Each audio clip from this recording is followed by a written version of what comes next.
আমি একটা জায়গায় গিয়েছি, এই কবরস্থান মাটি দেওয়া শুরু হয়ে গিয়েছে, মাটি দিচ্ছে। দাঁড়িয়ে দাঁড়িয়ে একজন ব্যক্তি দোয়াটা বলছে, মিনা খালাকনা কুমাফিয়া নবিদুকু মিনা আমিকুরা, যে দোয়াটা আমরা পাঠ করি থাকি পড়ছে। আর একজন ব্যক্তি ছোট বাচ্চা ছেলে বলছে, চাচা বা চলবে না। মুনকাজ হলো সারা জীবন আমরা করে আসছি, আর আজকে হঠাৎ বলছে চলবে না, ব্যাপারটা কি? আমি গেলাম, যাওয়ার পরে দেখলাম অন্য জায়গায় তো আমরা আলেম মানুষ আস্তে আস্তে বলি, আমি একটু জোরে করে বললাম দেখি আমাকে কিছু বলে কিনা। আমাকে বলছে, আপনি মুফতি সাহেব মানুষ, সই হাদিসটা পড়েননি, এটা কি মাটি দেওয়ার দোয়া? আমি বললাম, বাবারে সই হাদিসটা তাহলে কি আছে? সই হাদিসটা হচ্ছে এই বিসমিল্লাহ বলে মাটি দিতে হবে। আচ্ছা, তার দলিলটা কি? কুল্লু আমরিন জিবালিল্লাম ইউবদা বিসমিল্লাহি ফাহুয়া আক্তা। ইসলামের প্রত্যেকটা কাজ বিসমিল্লাহ বলে শুরু করতে হবে। বিসমিল্লাহ বলে কাজ শুরু না করলে ওই কাজটা অসম্পূর্ণ হয়, অসম্পূর্ণ হয়। এই হাদিসটা সহিহ হাদিস। আমি বললাম 100% এই হাদিসটা হচ্ছে সহিহ হাদিস। এই হাদিসে কোনো ভেজাল এক তিল করা পরিমাণ নাই। যেহেতু নাই, তাহলে আপনি এটা বাদ দিয়ে এটা পড়ছেন কেন? আমি বললাম, মনে করো বাবা, তোমার মা তোমার বাড়ি, তুমি বাড়ি গিয়েছো দুপুরে, তোমার মা তোমার জন্য এক থালা খাবার দিয়েছে, এক গ্লাস পানি দিয়েছে, হাতটা ধুয়ে তুমি খাবার খেতে শুরু করবি। কি বলে খাবার খাবে বলো তো? তো বলছে বিসমিল্লাহির রহমানির রহিম, সহিহ হাদিস যা আছে ওটা করে খাবার খাবো। আমি বললাম, কবার বিসমিল্লাহ বলতে হবে? বিসমিল্লাহির রহমানির রহিম, বিসমিল্লাহির রহমানির রহিম, বিসমিল্লাহির রহমানির রহিম। 60, 65, 55, 56 যতবার মুখে ভাত দিব ততবারই বলবো বিসমিল্লাহ, না একবার বললেই হবে? তো বলছি একবার বলতে হবে শুরুতে, আর বলার দরকার নাই। ঠিক আছে, ও দলিলটাও তোমার ঠিক, তবে তাই যদি হয় বাবারে, আমি তাই মনে করলাম 1 মিনিটের জন্য। তো এই মরা মাটি দেওয়ার সময় বিসমিল্লাহির রহমানির রহিম আমি একবার মাটি দিলাম। আচ্ছা, দ্বিতীয়বার মাটি নিয়ে কি দোয়া করবো? একবার তো বিসমিল্লাহ হয়ে গেছে, কথা বুঝছেন না? দ্বিতীয়বার কি দোয়া করবো? তৃতীয়বারটা কি দোয়া করবো? যে তা তো জানি না। আমরা তোমারই তো কথা, একবার বিসমিল্লাহ বলে আর বিসমিল্লাহ দরকার নাই, তাহলে আমি 3বার যে মাটিটা দিব কি দোয়াটা করবো আমাকে বলে দাও। ওটা তো হুজুর জানি না, ওটা তো দেখিনি, ওটা তো দেখিনি। আমি তোমার কেউ থাকলে ওটাকে দেখতে বলো, আর তুমি আমার কাছে হাদিসটা শুনে নাও। মক্কার মাটিতে ইসলাম প্রচারকালে গোটা বিশ্বব্যাপী যখন অন্ধকারে আচ্ছন্ন 570 বছর পর্যন্ত পৃথিবীর মাটিতে কোন নবীর আগমন ঘটেনি। সাইয়্যিদুনা ঈসা পয়গম্বর আলাইহিস সালামকে আল্লাহ তাআলা যেই দিন সশরীরে ঊর্ধ্ব আকাশে আল্লাহ উঠিয়ে নিলেন, ওই দিন থেকে খ্রিস্টাব্দ গণনা শুরু। বর্তমানে 2023 খ্রিস্টাব্দ, আজ থেকে বিগত 2023 বছর পূর্বে সাইয়্যিদুনা ঈসা আলাইহিস সালামকে আল্লাহ তাআলা ঊর্ধ্ব আকাশে উঠিয়ে নিয়েছেন। ওই দিন থেকে খ্রিস্টাব্দের গণনা শুরু। ঈসা আলাইহিস সালাম চলে গিয়েছেন, ঊর্ধ্ব আকাশে আল্লাহ সশরীরে উঠিয়ে নিয়েছেন। আবার তিনি পৃথিবীর মাটিতে আসবেন, আবার তিনি পৃথিবীর মাটিতে আসবেন। জন্মগ্রহণ করবেন না, উনি পৃথিবীর মাটিতে আসবেন। 40 বছর থাকবেন কিয়ামতের পূর্ব পর্যন্ত। কিয়ামতের পূর্বে 40 বছর থাকবেন। গোটা পৃথিবীর মাটিতে শান্তি আর শান্তি, রহমত আর রহমত, গোটা সর্বত্রই ইসলামের ধ্বনি সর্বগঞ্জে সর্বস্থানে গুঞ্জরিত হবে। সকলের মধ্যে আল্লাহ আল্লাহ, আল্লাহ আল্লাহ, আল্লাহ আল্লাহ ইমানি বার্তা সর্বত্রই ছড়িয়ে পড়বে।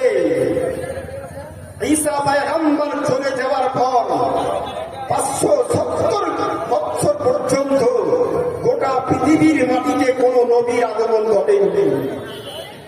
570 খ্রিস্টাব্দে বিশ্ব নবী আমার মায়ের গর্ভ থেকে তিনি জন্মগ্রহণ করলেন।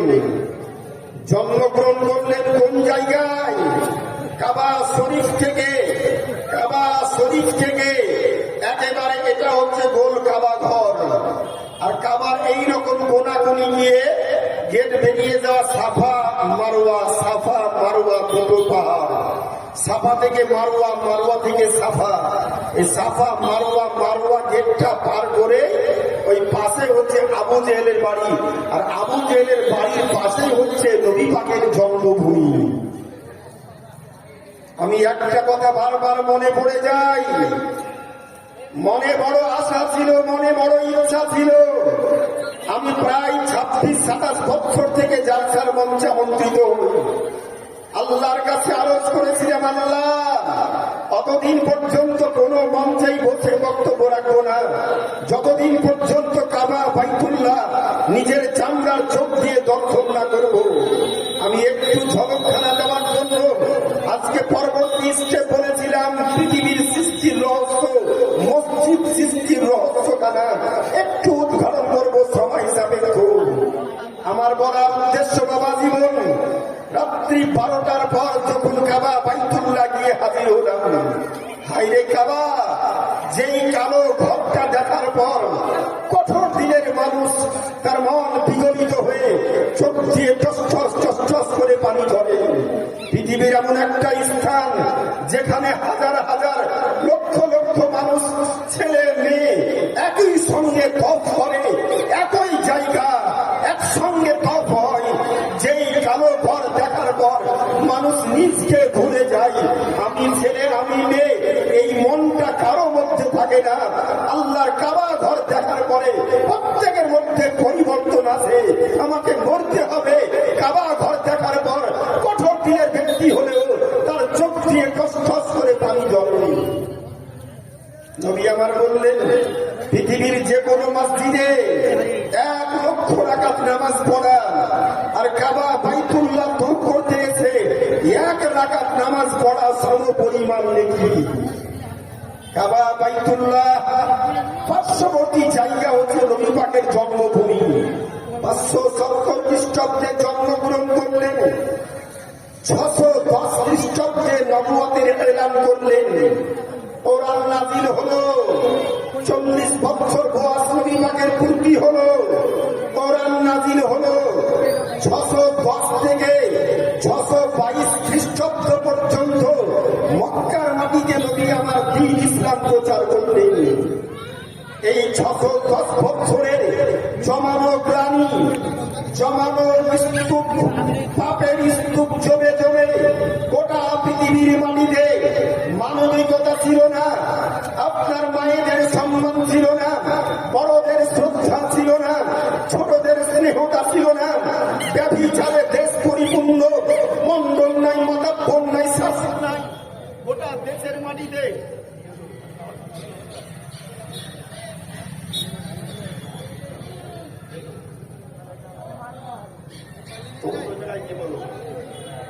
সর্বস্তরে চতুর্দিকে আপনার যেই অন্ধকারে আচ্ছন্ন, পাপে পরিপূর্ণ, গোটা দেশের মাটিতে কোনো মাতাব্বর নাই।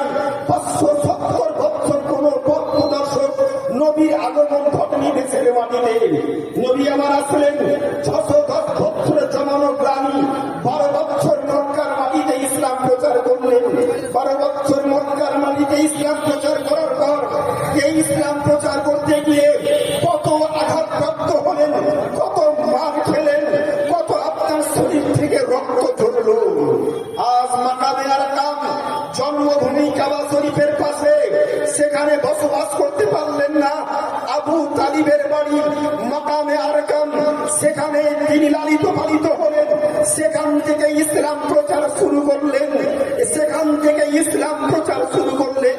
মাকামে আরকাম থেকে কাছাকাছি হচ্ছে আপনার হীরা গুহা, গারে হীরা, যেখানে প্রথম কোরআন নাযিল হয়েছিল, যেখানে প্রথম কোরআন নাযিল হয়েছিল। 40 বছর বয়স পূর্ণ হয়েছে। 40 বছর একদিন গারে হীরার মধ্যে নবী আমার আল্লাহর ধ্যানে ধ্যানমগ্ন, আপনার স্বর্ণ খচিত রাজ সিংহাসনে চেপে আল্লাহর ফেরেশতা জিবরীল আমি নবীর নিকটে এসে হাজির হলেন। কাছাকাছি আসার পরে বললেন, ইকরা ইকরা পড়ুন, আপনি পড়ুন, আপনি পড়ুন। নবী আমার বললেন, মা না বেকারিন, মা না বেকারিন, মা না বেকারিন। আমি পড়বো না, আমি পড়বো না, আমি পড়বো না।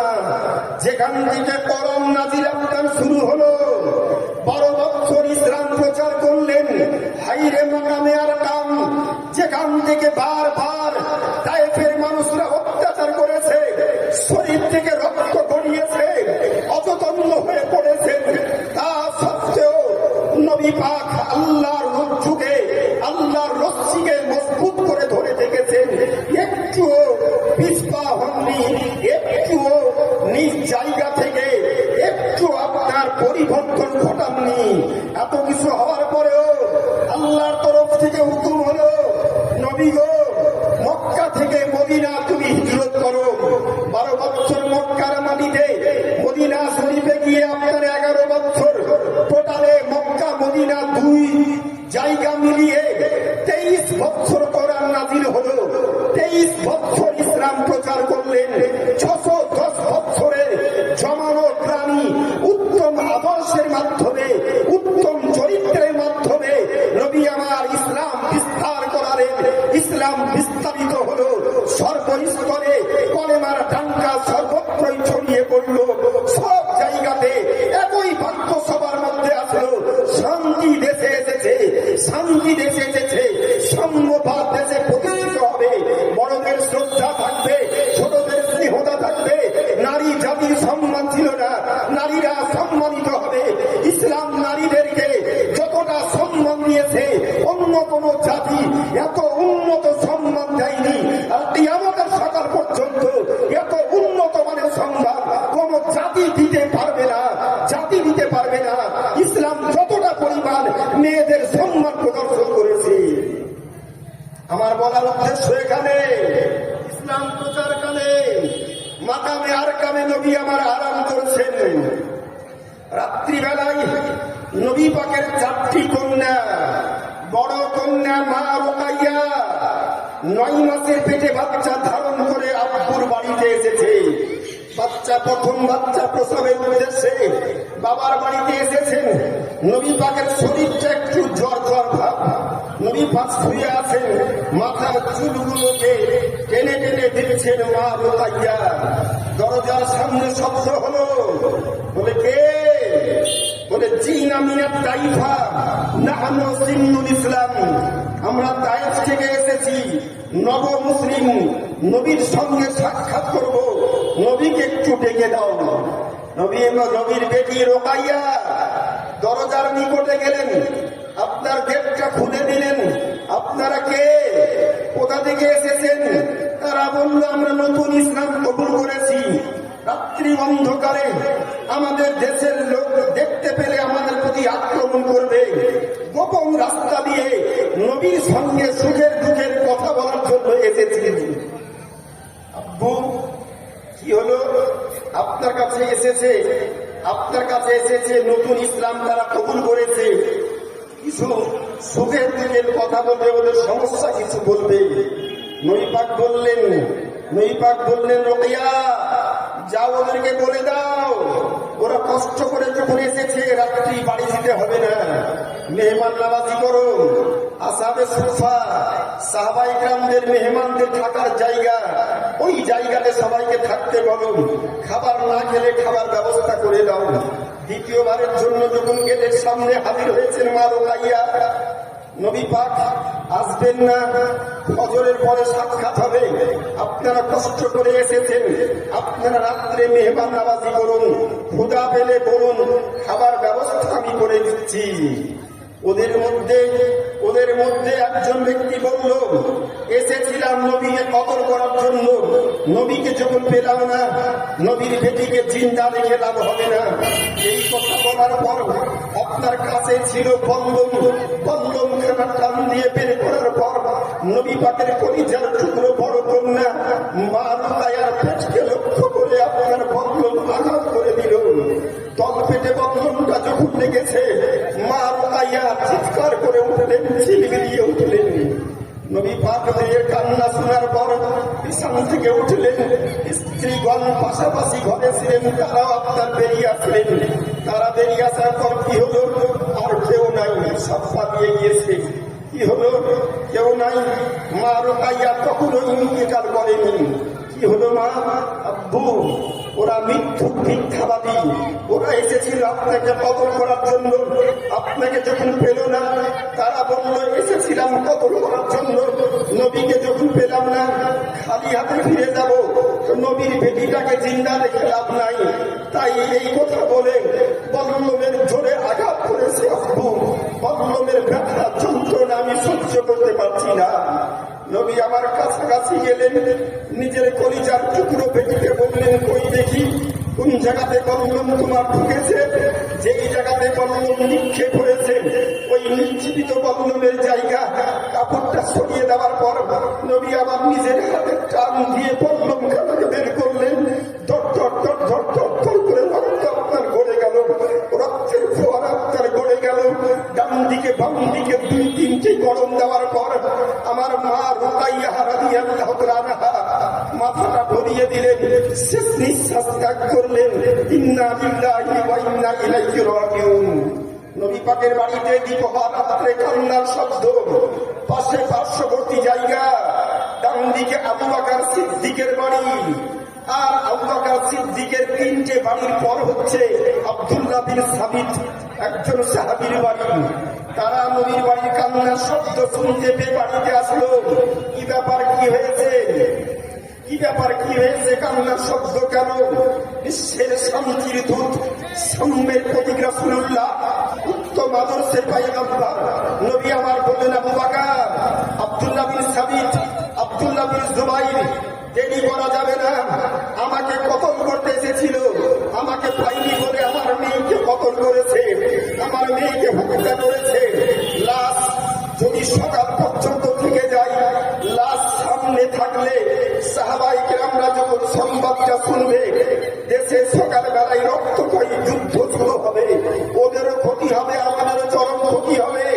অতএব ফজরের পূর্বে পূর্বে চলো, এখনই কবরস্থানে চলো, এখনই জান্নাতুল মুআল্লা, আপনার মক্কা শরীফের জান্নাতুল মুআল্লা, যেখানে শত শত হাজার হাজার সাহাবায়ে কিরামদের আপনার কবর যেখানে আপনার আছে, ওই জান্নাতুল মুআল্লায় যাওয়ার পর ওই রাত্রিবেলাতে 3জন মিলিয়ে কবর ঘোরার কাজ কমপ্লিট হলো।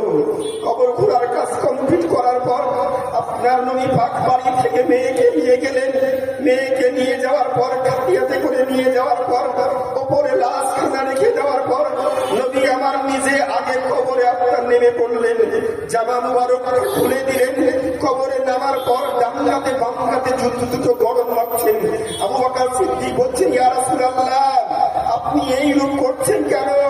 আপনি এই রূপ করছেন কেন?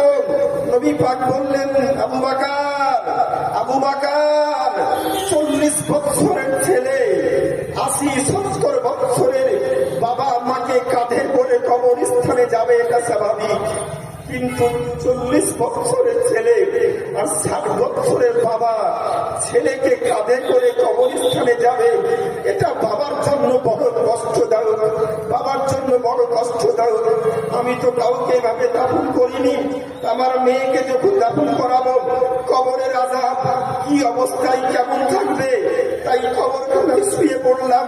কবরখানায় শোয়ার পর নবী পাক নিজের নুরানি কদম মুবারক খানা রাখলেন, জান্নাতি দেহ, জান্নাতি দেহ। আজকের দিনে কেউ কেউ তো বলছে নবী নিজেই জানতেন না উনি জান্নাতি না জাহান্নামী হবেন।